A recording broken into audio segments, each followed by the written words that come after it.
Thank you for joining us. Welcome to LumioseStation.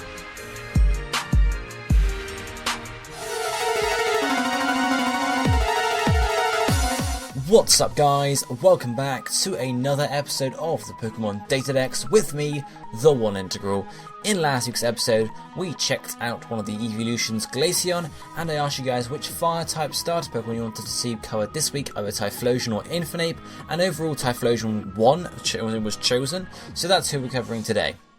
Next week, we have another legendary coming up, and this is going to be one of the bird trio from the Kanto region. So guys, which one do you want to see? Do you want to see Articuno, Zapdos or Moltres? Whichever one you want to see, comment down below, and the one with the most votes will be covered in the next episode of the Pokemon DataDex. But for today, we are going to be looking at Typhlosion, so let's get started. It's a pure fire type and number 157 in the National Pokédex, obviously coming from the Johto region, and it is the Volcano Pokemon. It stands at 5 foot 7 inches or 1.7 meters tall and weighs 175.3 pounds or 79.5 kilograms. Breeding wise, it's in the field egg group, and the male-female split is biased towards male. It is 87.5% likely to be a male, syndical when it hatches, and it's 12.5% likely to be a female, so as with all starter Pokemon, it's more likely to be a male. Looking at the evolution chain, as I mentioned there, Cyndaquil is the first stage, and Cyndaquil will evolve into Quilava, starting at level 14. Quilava will then evolve further into Typhlosion, starting at level 36. Taking a look at Typhlosion's base stats now. In general, they're not brilliant. Typhlosion isn't a Pokemon you're going to see used too much up in OU and stuff like that, but it does have some reasonably good stats, I suppose. Its highest stat is Special Attack at 109, so as you can tell, Typhlosion is a special attacker. That's what we're looking at. You could use it as a physical Typhlosion, but I really wouldn't recommend it. I'm not looking at that in this video at all. Its second best stat is Speed at 100, so it is a fairly fast Pokemon as well. It's not slow as such. And then moving on down, it has 85 Special Defense, 84 physical attack, so as I said you could use physical, but really no. And it has 78 in health points and defense, so generally it's not too defensive. It's a sort of a fast special attacker, although as I said its stats aren't amazingly good, so you're not going to see it used in OU at least that much. Now if we take a look at the abilities for Typhlosion, there are two available to it, one basic, which is the same for all starter Pokemon basically, all fire types at least, and then a hidden ability which is available for Typhlosion. This ability was distributed not too long ago. It was with Pokebank, I think, something like that, but it is available. Its basic ability is Blaze, which powers up fire type moves when the Pokemon is in trouble, i.e. it has health below a third, I think it is. This is alright, but generally looking at Typhlosion's defenses, you're not going to be there too often, and you're not amazingly fast. So it's not like if you're on low health, you're not going to be able to make much use of this. Generally Blaze, Blaze, Overgrow, Torrent, they're not brilliant abilities. If there's an alternative, you want to go with it. And as we know, Typhlosion has an alternative, and this hidden ability is Flash Fire, which powers up their fire type moves if it's hit by one. Although not brilliant as well, because no one really attacks a fire type with a fire type move. You can try and switch in to a fire type move and get that boost there, or your enemy might not realise that Typhlosion has a hidden ability that is available. Some people might not, and attack you with a fire type move just to do some damage, and then your fire type moves get powered up, so it might work in their favour there. But generally it's better than Blaze, I'd say, to use in the lucky chance you get hit by a fire type move, rather than relying on Blaze to do extra damage being when you're on low health, which isn't a very reliable way of doing it. So, Typhlosion is pure fire type, doesn't gain any types when it evolves up the chain, so resistance, weakness and typing wise in general, it resists 6 types, which are grass, fire, bug, ice, steel and fairy, so that's not too bad, and it's weak to 3, which are water, rock and ground, taking neutral from all the rest. So generally, pure fire is a good typing in my opinion. You resist 6 types, you're weak to 3, and you take neutral from the rest. No immunities unfortunately, but at least you have got more resistances than weaknesses. That is a bonus there.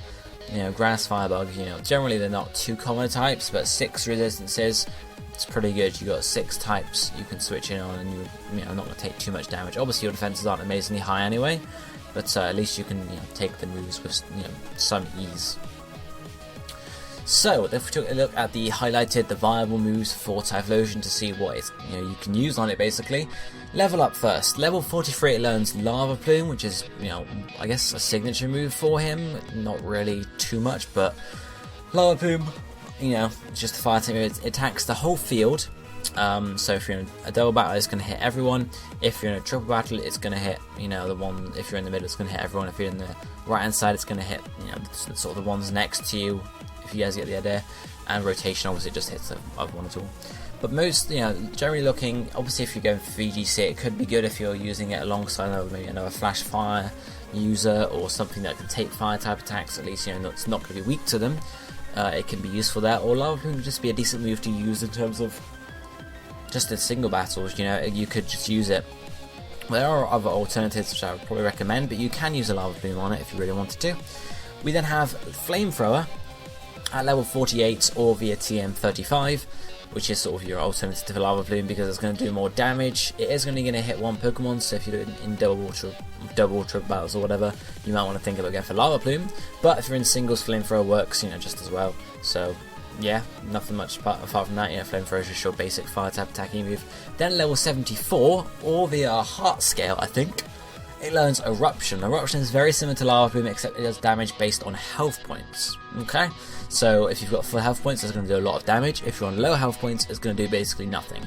So Eruption is helpful, but you don't want to rely on it as your only fire type move. You don't want to go in and say, right, I've got Eruption and nothing else, because once you're down to half health, or even just below, full health basically, you're not going to do any damage at all because Eruption is based off of health points.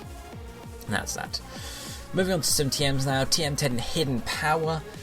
It's useful, obviously. It's going to, the type is going to depend on your IVs. In terms of what type Hidden Power you might want, you're weak to Water, Rock, and Ground. What is good against all those? Grass. So Grass is definitely a good choice for your Hidden Power to deal with all three of those, basically. Not saying that you're only going to see Water types with Water type moves, for example, but it is going to help, just to give you an upper hand, I guess, or to get you on the same level almost, if you're fighting against one of those types. Then TM11 we have Sunny Day. Now this was used more obviously back in Generation 5 when weather was permanent. Now it's been nerfed. It's not as used, but it can still be used, and we'll look at it when we look at the sets in a minute. To go along with that, we have TM22 Solar Beam. Grass type move is pretty powerful. Obviously, if the sun's up, it's going to take one turn to use. If it's not, it's going to take one turn to charge up, and then you use it on the next turn. So generally, you don't want to use Solar Beam unless you have the sun up, hence where Sunny Day comes in. But obviously, that covers, instead of Hidden Power, that covers your Water, Rock, and Ground there. So that would be the reason why you'd want to use it, really. But we'll talk more about that when we get to the sets. Then TM38, we have Fire Blast, an even more powerful version of Flamethrower, however with lower accuracy, so it's a general toss-up between accuracy for power. If you want to be reliable, go for Flamethrower, and if you don't, just want the power, go for Fire Blast, basically. Then TM52, we have Focus Blast, fighting type move, which is going to cover rock types again, which obviously you're weak to basically, and you haven't really got anything against so far apart from maybe a grass type Hidden Power or Solar Beam. But Focus Blast is good coverage in general as well. Not much to say about it apart from that, really. It's a decently powerful move. There's not really any reason why you wouldn't think of using it. And then finally, one last move, we have Extra Sensory, which is an egg move. It's a fairly powerful psychic type move. But yeah, just more coverage basically, because at the moment you haven't really got too much. All you've got here you have is fire types, grass type Hidden Power / Solar Beam, and Focus Blast. That's only 3 types of moves. So Extra Sensory, it's powerful, so you might as well throw it in for a bit more coverage, fighting types, poison types, etc.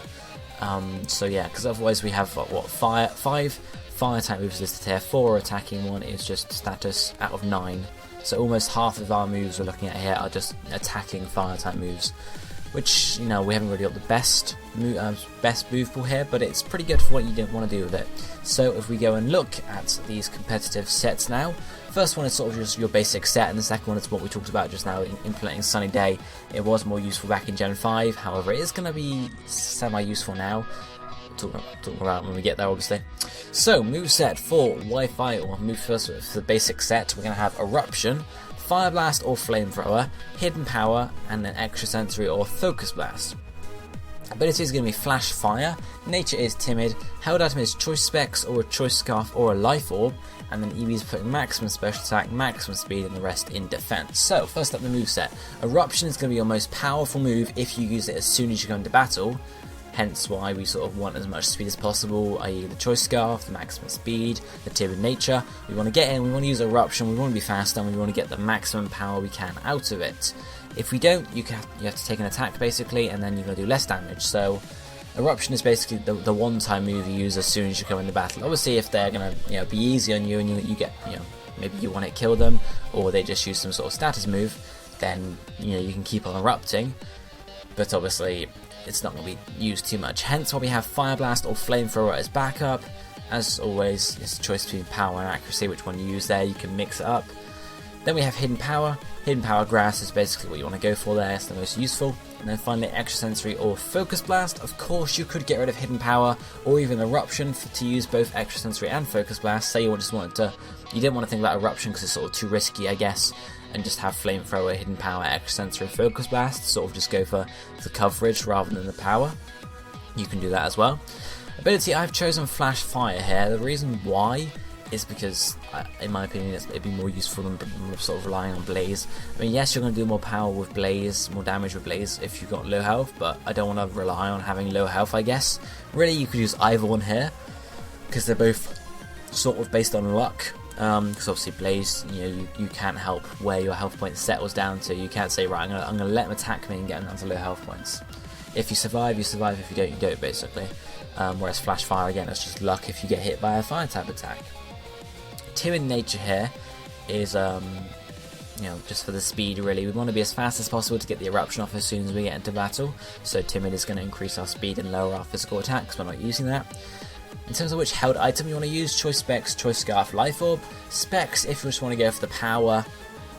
So say you've got other speedy Pokemon on your team, so you can assume you only send Typhlosion in when you know it's a Pokemon you can outspeed, so you can get your Eruption off, and obviously Choice Specs is going to allow you to do even more damage. Alternatively, you can use Choice Scarf to be faster again and be able to use Eruption and then just Eruption, because you're choiced. Or you can use Life Orb, which is just sort of when you go in and you can be a bit more flexible, I guess, because you wouldn't just be locked into using Eruption or whatever move you had used. You'd be able to choose, but obviously your health points aren't going to drain, which is going to lower the power of Eruption. So again, obviously you just want to go in and use Eruption straight off the bat and then switch to whatever move you need. In terms of EVs, maximum special attack for all the power, maximum speed for the extra speed, so you can use Eruption first, and then the rest in defense, because physical defense is slightly lower than special defense, so just boosting that up and keeping it sort of equal. How would you use that set? Well, I've said that a few times already. Go in, use Eruption.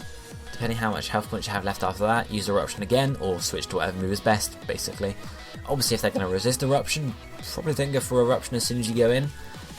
Go for some other move, or don't send Typhlosion at all. You want to save it so you can get that Eruption off and do as much damage as possible with it. That's sort of the main idea of Eruption. So, yeah, that's really how you use that set. If we take a look at the second one and see what that's all about, we have the moveset is going to be Sunny Day, Fire Blast or Flamethrower, and then Solar Beam, and then finally Hidden Power, Extrasensory or Focus Blast. Ability is again going to be Flash Fire, Nature again is going to be Timid, held item again is going to be a Life Orb, and the EVs are having maximum special attack, maximum speed and rest in defense yet again. So very similar to the last one in terms of ability, nature, one of the item possibilities, and EVs. The only change is the moveset. Here we have Sunny Day. The idea would be go in, use Sunny Day, and then you'd be able to use Solar Beams whenever you wanted. And obviously have your fire type moves powered up as well. Alternatively, you could also run another Pokemon on your team with Sunny Day and sort of free up a slot here to either have Eruption in there or be able to run Hidden Power and Extrasensory or whatever. If you've got Solar Beam, Hidden Power isn't going to be too useful anymore because you're not going to need a Hidden Power Grass. So you could use a different Hidden Power Water, maybe for Rock and Ground or some other thing to just give you coverage, or alternatively Extrasensory or Focus Blast would be the better ideas there. But yeah, most of the changes are the same. Ability, same sort of choice, sort of thought process to why I choose it. Nature, Timid, again, just so we're fast, we can get the Sunny Day up, and obviously if you're slower than the enemy Pokemon, they're going to attack you and do damage. Let's say they get you down to just over half, you use Sunny Day, they're going to attack you again, and you're gone. That's it. fainted, you haven't even got to use Solar Beam. Whereas if you're faster, you can use Sunny Day, they'll take you down just over half. Then you can use Solar Beam, and maybe take them out, who knows. But that'd be the idea there. Held items to Life Orb, because you can't use choice items here, because we have to Sunny Day and then Solar Beam. Alternatively, if you have another Pokemon with Sunny Day, you could run Choice Specs or Choice Scarf and just come in and use Solar Beams. But Life Orb is sort of your basic one. EVs, again, very similar, maximum special attack and speed for all the damage and all the speed, and then the rest in defense just sort of equal out with the special defense. But how would you use the set? Go in, Sunny Day, and then I guess, if they're not going to weak to Solar Beam, don't Sunny Day, just go for your other attacks. But if they are going to be, if it's needed, go for Sunny Day and then Solar Beam, Flamethrower, Fire Blast, whatever you need there, and just sort of go on like that. Alternatively, have another Pokemon on your team have Sunny Day, or Drought possibly, and then you just have to sort of switch in whenever the sun's up, and you can use Solar Beam, and it'll be an extra sort of, just an extra move for you, really. It wouldn't be anything too different. You can run a Choice Scarf or a Choice Specs on that if you really wanted to.